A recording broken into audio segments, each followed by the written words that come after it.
Hello ನಮಸ್ತೆ ಎಲ್ಲರಿಗೂ. ನಾನು ನಿಮ್ಮ ಹಾಸನ ಹುಡುಗಿ ಮೌನ. ಇವತ್ತು ಹೇಗೂ ಲೀವ್ ಇದೆ ಆ್ಯಂಡ್ ನನ್ನ ಹಸ್ಬೆಂಡ್ ಮನೇಲಿದ್ದಾರೆ ಆ್ಯಂಡ್ ನಮ್ಮ ಅತ್ತೆ ಕೂಡ ಊರಿಂದ ಬಂದಿದ್ರು ಅಂತ ನಿಮ್ಮ ಹಾಗೆ ನಾನು ಕೂಡ ರೀಲ್ಸ್ ನೋಡಿ ಮ್ಯಾಂಗೋ ಮೇಳಕ್ಕೆ ಹೋಗೋಣ ಅಂತ ಹೊರಟ್ವಿ.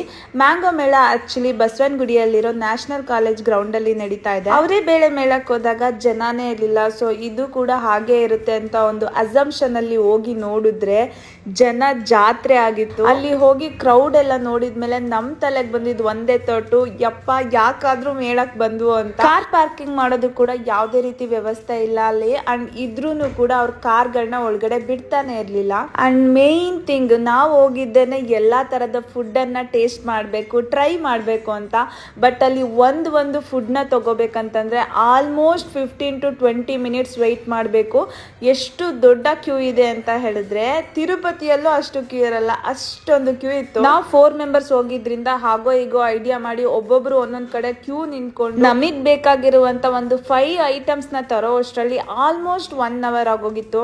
ನಾವಿಲ್ಲಿ ಜಾಮೂನ್, ಜಿಲೇಬಿ, ಮಸಾಲಾ ಪಾಪಡ್, ಪಕೋಡ, ದೋಸೆ, ಚಿತ್ರಾನ್ನ, ಕೇಸರಿ ಬಾತ್ ಅಂಡ್ ಹಲಸಿನ ಹಣ್ಣಿನ ಬಿರಿಯಾನಿ ತಿಂದ್ವಿ. ಅಂಡ್ ದೋಸೆ ಅಂತೂ ತುಂಬಾನೇ ಕಾಸ್ಟ್ಲಿ ಅಂತ, ಬೇರೆ ಎಲ್ಲ ಟೇಸ್ಟ್ ಅಲ್ಟಿ ಆಗಿತ್ತು. ಅಂಡ್ ಅಷ್ಟರಲ್ಲಿ ಮಳೆ ಬರೋದಕ್ಕೆ ಶುರುವಾಯ್ತು. ಅಲ್ಲಿಂದ ಎದ್ನೋ ಬಿದ್ನೋ ಅಂತ ಬಂದು ಕಾರ್ ಸೇರ್ಕೊಂಡ್ವಿ. ಅಂಡ್ ನಂತರ ಯಾರೆಲ್ಲ ರೀಲ್ಸ್ ನೋಡ್ಕೊಂಡು ಮ್ಯಾಂಗೋ ಮೇಳಕ್ಕೆ ಹೋಗ್ಬೇಕು ಅಂತ ಅನ್ಕೊಂಡಿದೀರಾ, ಒಂದ್ಸಲ ಥಿಂಕ್ ಮಾಡಿ ನಿಜವಾಗ್ಲೂ ಹೋಗ್ಬೇಕಾ.